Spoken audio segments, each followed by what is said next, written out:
Hey Lifers, Dustin here, and my plan for tonight was I was going to sit down, I was going to write a couple of videos, maybe start shooting a little bit, start to get a little bit ahead, but no, HUGH FREEZE and Ole Miss decided today, of all days, on the same day that everything was happening with Lincoln Park, on the same day that O.J. Simpson is going to be, he got his freedom granted for later in October, on that same day as all this stuff that's already going on is happening, and I'm trying to get through it and make my own videos, Ole Miss decides to accept HUGH FREEZE's resignation.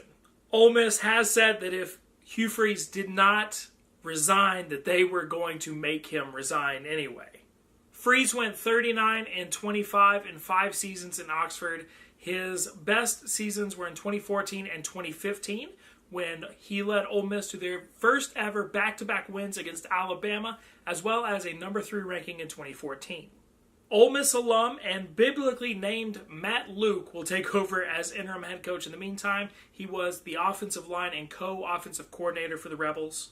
I do want to note, this is still early. I'm filming this like an hour and a half after it happened, just a little bit after, I was checking the clock, just a little bit after the press conference from Ole Miss, so there's still a lot of facts to come out. There's still a lot of things that need to be kind of worked out as far as dates and timelines, and there's still plenty of room for this to morph, so there's a chance in the end I could get some of this wrong. But it appears this all started with Houston Nutt's lawsuit against the Ole Miss athletic department and a Freedom of Information request from HUGH FREEZE's phone calls from his university phone. During this investigation that Ole Miss was doing based on the Freedom of Information request, they started noticing, quote, a pattern of phone calls associated with a female escort service, one phone call of which was 1 minute long, coming out of Tampa. They said during the press conference that there were multiple of these phone calls spanning even before he came to Ole Miss. And from what it seems like is Ole Miss had this idea of who HUGH FREEZE was before he came to Oxford and his entire tenure there, and it turns out he's not that guy, which I knew. I feel like I knew that. Apparently Ole Miss found the way that who HUGH FREEZE was supposed to be, and in the end who he actually represented, like how he represented Ole Miss, was not the way that the administration there wanted it to be, and that was ultimately his downfall. Athletic Director Ross Bjork made a point to say that this is wholly separate from the NCAA's investigation, mostly of HUGH FREEZE and the way he has conducted his program over the last few years. It is separate. This is a personal matter kind of between the university and HUGH FREEZE for using the university's phone to contact these women, allegedly, for companionship, and doing so with university property and in a way that does not make the university look very good. Now, this is the same AD, Ross Bjork, who said this on Monday. We've had a chance to watch him run the program, the last 5+ years that I've been here at Ole Miss, and we've seen him firsthand, and obviously putting all that in a response in an official way, I think showcased that the way he runs the program is how we expect him to do so as a head coach in the Southeastern Conference, and we think he's done a great job of promoting that atmosphere and having the culture that's right for our university. Apparently having, I believe it's 21 NCAA violations at the moment, with most of them being level 1, is a great way and the ideal way that Ole Miss expects a SEC school and their program to be run, which I think is kind of interesting. According to the same reporter that clip comes from on Twitter, Bjork said that there will be no buyout because he would have been terminated if he did not resign. If allegations are true at Ole Miss, after everything the NCAA has kind of said about the school up to this point, or at least what they're investigating, we do live in a country where you are innocent until proven guilty, but there does come a point where there's too much smoke to believe there's not some fire there, even though the NCAA will probably finish its rulings in September when it will address Ole Miss. If any of those are actually true, it seems that Ole Miss is fine with paying players, fine with cheating the system, fine with drug bongs that probably break NCAA drug policy, but is not okay with cheating on your wife using government phone, that's a government school phone, which seems weird. I'm also going to make this point really quick. I don't really want religion or politics to be on this channel too much. I want you to come here and talk about football and escape all of that. But I will say this, that if you are a person who constantly tweets Bible verses and talks about your faith and uses it as a recruiting pitch in the South and tells another, like a recruiting high school player, that you are a Christian and you're proud of it, and that's why people want to see you be brought down, and that's why these false investigations are going against you at Ole Miss, and then you get caught cheating on your wife, I don't think that makes you a very good person or an ambassador for the faith you claim to be a part of. And I think that puts you up there with people who practice the gospel, the prosperity gospel, and prey on people that are less fortunate. And I kind of think that makes you really gross. I do want to say real quick, while this is already being memed, while I can only imagine what the game day signs are going to be like in the fall, he does have a wife. HUGH FREEZE does have children.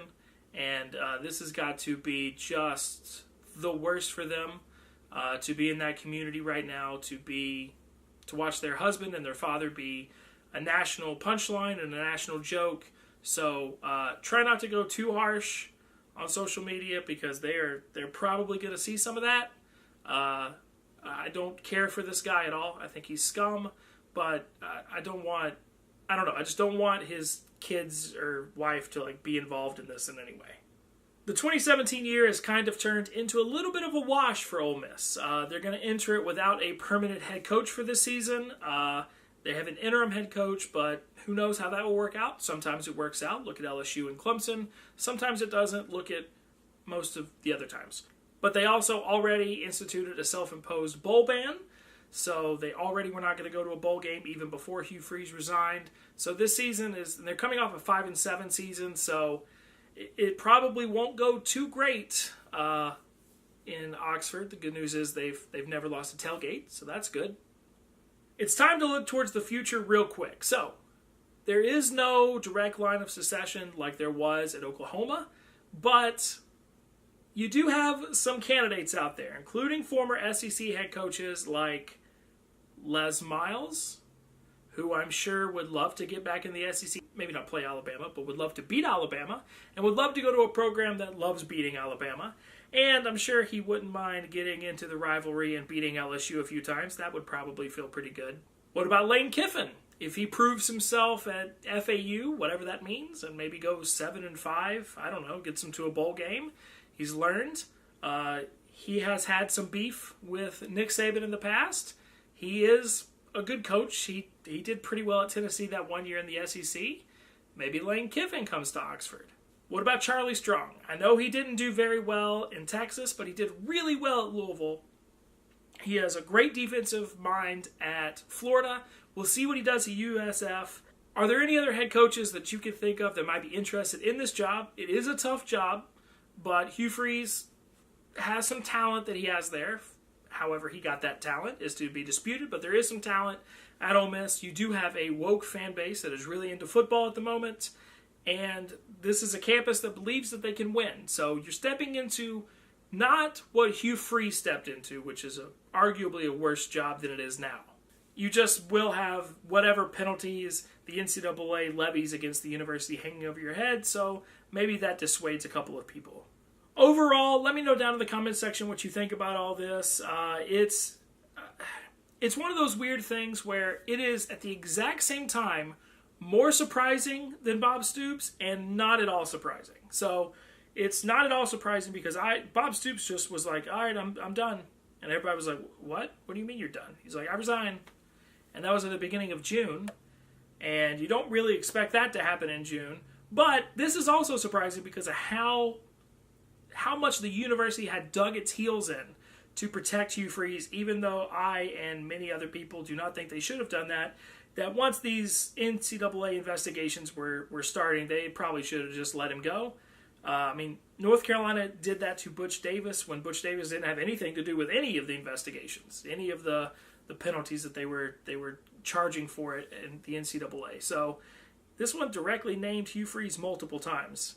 Kind of interesting. But let me know down below. I've rambled on about that enough. Let me know which one you think was more surprising, Bob Stoops or HUGH FREEZE. Let me know how you think Ole Miss is going to do this season as they try to recover and move on. And just let me know what you think about this entire situation at all. It's pretty crazy, especially when they're divorcing what Ole Miss found as super pattern of character issues. They're divorcing that from the NCAA investigations, which means some bad things may be coming down the pipe for Ole Miss. So we will see how that goes. Thank you all so much for watching. I really appreciate it. As always, if you enjoyed this video, make sure to give it a big thumbs up. You can click the circle down below in order to subscribe or watch any of the other videos that YouTube has suggested for you. Thank you so much for watching. And as always, until next time. His best seasons were in 2014 and 2015 when he led Ole Miss to their first ever back-to-back wins against Alabama, as well as a number 3 ranking in 2014. Ole Miss alum and HUGH FREEZE and Ole Miss decided today, of all days, on the same day that everything was happening with Lincoln Park, on the same day that O.J. Simpson is going to be, he got his freedom resignation. Ole Miss has said that if HUGH FREEZE did not resign, that they were going to make him resign anyway. Freeze went 39-25 in 5 seasons in Oxford, granted, for later in October. On that same day, as all this stuff that's already going on is happening, and I'm trying to get through it and make my own videos, Ole Miss decides to accept HUGH FREEZE's. Hey lifers, Dustin here, and my plan for tonight was I was going to sit down, I was going to write a couple of videos, maybe start shooting a little bit, start to get a little bit ahead, but no.